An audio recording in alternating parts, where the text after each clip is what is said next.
le profil est publié, on va voir ensemble un petit peu les premiers échanges. Dans cette jungle virtuelle, comment on s'organise pour commencer à discuter. Parce que c'est un petit peu la base de la relation. Un conseil, c'est la spontanéité. Attention, selon les sites, on peut écrire des cœurs, des flashs, des pouces, des j'aime, etc. Ça, moi, je trouve que c'est assez impersonnel. Quand on a créé son profil, on a passé du temps. On mérite quand même mieux qu'un petit symbole comme ça qui prend que quelques secondes.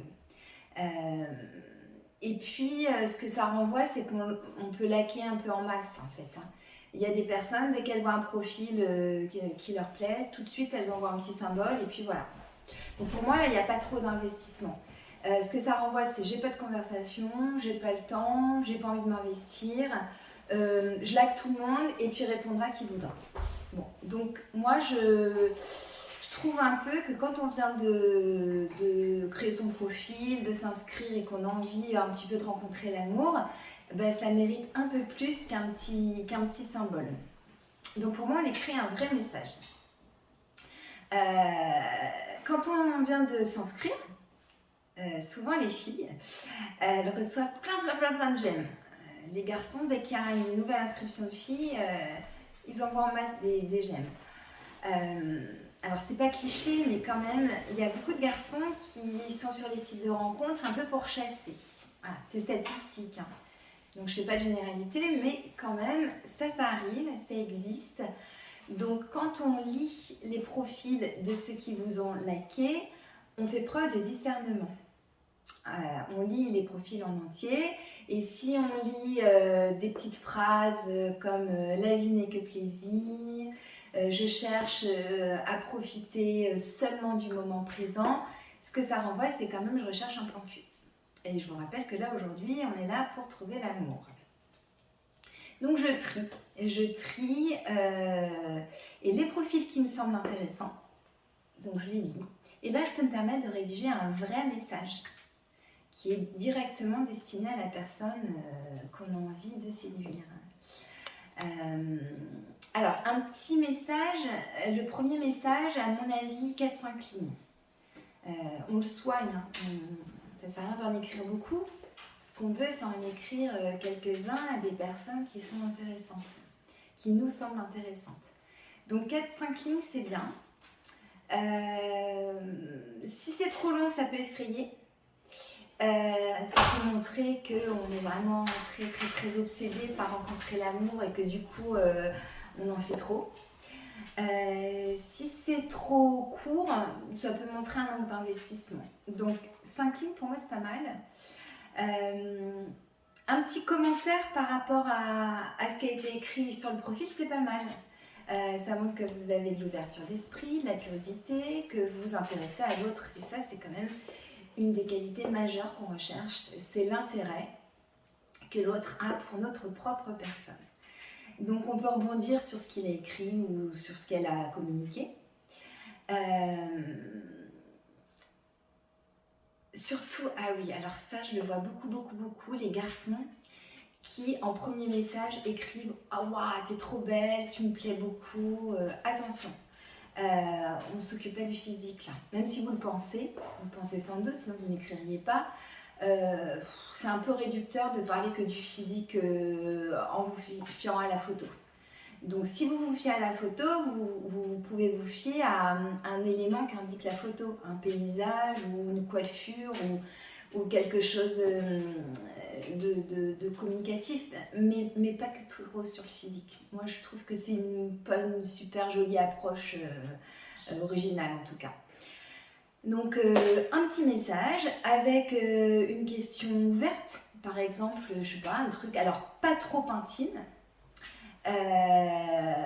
et puis une question ouverte qui va du coup amener évidemment une réponse. Donc ça peut être est-ce que tu aimes les pizzas, est-ce que tu as un animal, et ce qui est intéressant surtout de comprendre, c'est qu'on va adapter son message en fonction de la personne à qui on écrit.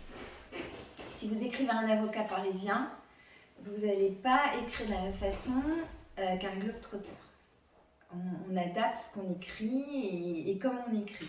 C'est important quand même. Vous pouvez reprendre les goûts de l'autre. Exemple, tu aimes Rodin, tu aimes Kandinsky, tu serais pas l'homme ou la femme parfaite. Voilà, donc ça montre que vous vous intéressez vraiment à l'autre, ce que l'autre a écrit sur son profil. A priori, il s'est un peu fatigué pour écrire, donc je montre que je m'y intéresse. À la suite des premiers messages, donc l'autre vous répond, etc., s'ensuit une discussion, une vraie discussion par message. Donc là, attention, on n'effraie pas, on reste soft. Oui, il y a quelque chose que je vois souvent et qui peut effrayer, c'est quand on attend une réponse rapide. Donc, on commence à s'envoyer des messages et puis à un moment, l'autre met plus de temps à répondre ou ne répond pas. Et il peut y avoir un peu de reproche, presque d'agressivité, des points d'interrogation. Alors ça, c'est insupportable. Quelqu'un qui vous met des points d'interrogation, sous-entendu, bon, tu réponds pas, qu'est-ce que tu fais? Ça, c'est vraiment rédhibitoire. Donc on ne se connaît pas, on se fait déjà des reproches. On est déjà un peu dans l'agressivité, dans l'intrusion. Je vous rappelle qu'on essaie de se séduire. Donc on laisse le temps nécessaire. Il y a des gens qui ont besoin de plus de temps pour répondre. Et puis justement, la personne qui a envie de soigner la réponse, de vous écrire des choses un peu intéressantes, elle peut prendre un peu de temps. Dans la journée, on bosse, on est concentré sur autre chose, donc la vie n'est pas que dédiée à la rencontre amoureuse. Ça sert à rien de recevoir des messages coucou, ça va, inintéressants. Il vaut mieux recevoir un message au bout de 3 jours, mais un message une réponse qui a du sens, qui est intéressante. Alors dans les messages, de quoi on parle? On peut parler de choses un peu futiles. On peut parler de ses loisirs, de ce qu'on aime, des choses un peu plus importantes comme ses valeurs. Mais à mon avis, on parle un petit peu de ses projections à court terme. Vos prochaines vacances, vos prochaines envies de voyage. Mais si vous avez envie de vous remarier, vous ne l'écrivez pas à ce moment-là. Parce que vraiment, ça peut effrayer l'autre. Donc quand on échange, ça peut prendre 1 jour, 2 jours, 3 jours. Il y a des gens qui ont besoin un peu plus de temps. En tout cas, on peut commencer à avoir les papillons dans le cœur ou dans le ventre, selon. On peut sentir un peu d'exaltation, un peu de sentiment naissant, ça peut arriver. Et ben c'est super, donc tant mieux. À ce moment-là, on peut échanger les numéros de téléphone. On peut s'appeler. Alors attention quand même, quand on sent la fluidité, on peut très vite s'exalter. Quand on vient s'inscrire sur un site de rencontre, premier échange intéressant, là on peut être, ça y est, tomber complètement fou amoureux d'une personne qu'on n'a pas encore rencontrée, et on peut être complètement idéaliste et projeter plein de trucs et être exalté. On prend un peu de recul. On fait comme si c'était votre meilleur ami qui vous racontait, vous lui diriez oui, c'est presque quand même un peu prudent, tu ne l'as pas rencontré. Voilà, donc c'est un doux mélange là encore, un équilibre comme d'habitude. C'est je montre de l'enthousiasme, mais attention, on n'est pas mariés encore, on ne s'est jamais vu. Donc après avoir discuté sur l'appli, ça c'est sympa, mais bon, on peut s'échanger les emails. Je vous rappelle qu'on crée une messagerie dédiée à la rencontre amoureuse, comme ça c'est plus pratique. Ou tout de suite le numéro de téléphone, les SMS ça peut être sympa si on sent qu'il y a vraiment un échange intéressant. On peut s'appeler donc. S'appeler, oui, la voix c'est important.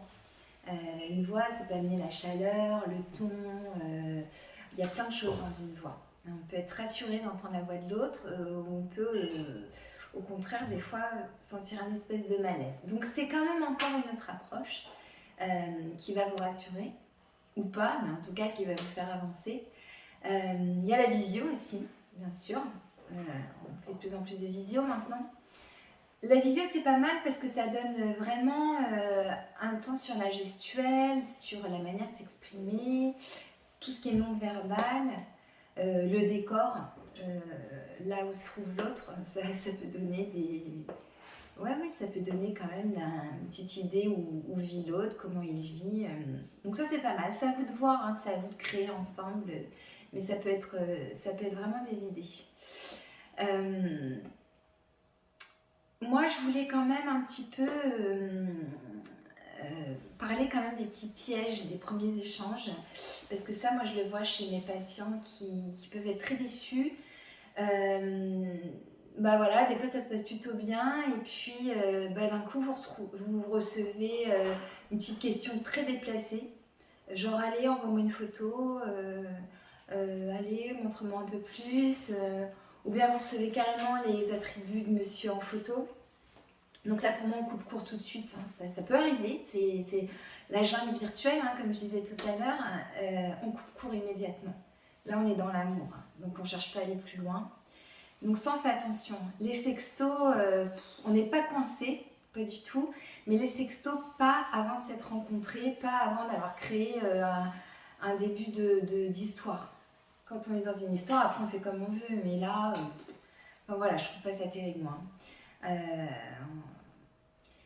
Les plans cul, justement, alors même si on cherche l'amour, on peut dire, bon, bah pourquoi pas des plans cul dans un premier temps. Il y a des personnes qui se disent que pour trouver l'amour, il faut que ce soit un plan cul au début et que ça se transforme en amour. Donc pourquoi pas, mais ayez là encore un peu de discernement. Quand on est déjà un peu fragile, se retrouver une nuit avec un gars qui a oublié votre prénom ou une nana qui part au milieu de la nuit comme ça répare pas les chagrins, ça. Hein. Donc attention après à l'estime de soi. Qu'elle ne soit pas complètement effritée. Donc, mon conseil, c'est on échange. Très vite, on quitte l'appli pour discuter. Échange de mails, c'est pas mal. Éventuellement, si c'est de mieux en mieux, on s'échange les numéros de téléphone, SMS, on peut s'appeler, visio, et puis on se rencontre. On n'attend pas trop pour se rencontrer. Parce que quand on échange, on s'emballe, c'est normal, c'est humain, on idéalise, on projette beaucoup, on a des attentes. Et évidemment, le risque, c'est d'être déçu. Donc on se rencontre assez vite.